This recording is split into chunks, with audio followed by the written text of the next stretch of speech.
সহযোগী আমাদের দল 100 বার আমরা যুদ্ধধর্ম পালন করে যাচ্ছি, আগামী দিনেও আমরা করব।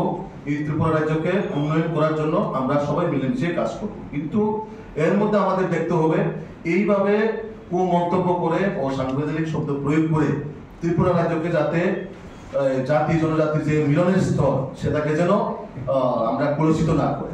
তো তার জন্য ওনারাও বুঝতে লাগবে, আমরাও যুদ্ধধর্ম পালন করে যাচ্ছি, ওনারাও পালন করতে হবে। উনি নিজেকে কি মনে করেন উনি নিজেই জানবেন, সেই বিষয়ে আমি কোনো কমেন্ট করতে যাব না। মন্ত্রী না রাজা, উনি নিজেই ওনার পরিচয় দিয়েছেন।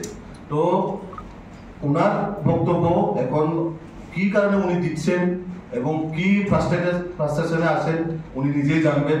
যদি ওনার কোনো সমস্যা থাকে অবশ্যই উনি আমাদের মাননীয় মুখ্যমন্ত্রীর সঙ্গে কথা বলবেন, আমাদের কেন্দ্র নেতৃত্বরা আছেন ওনাদের সঙ্গে কথা বলবেন, আমাদের প্রদেশ সভাপতি আছেন ওনাদের সঙ্গে কথা বলবেন।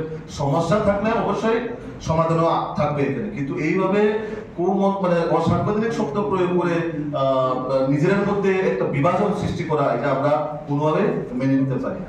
তিনি গতকাল বলেছেন সমর্থন করেন, এটা ওনার ব্যক্তিগত বিষয়, উনি কি করবেন কি করবেন না এটাও ওনার ব্যক্তিগত বিষয়, সেটার মধ্যে আমার কোনো কমেন্ট থাকবে না বা আমার নিজস্ব কোনো এখানে কোশ্চেন থাকবে না, মতামত থাকবে না।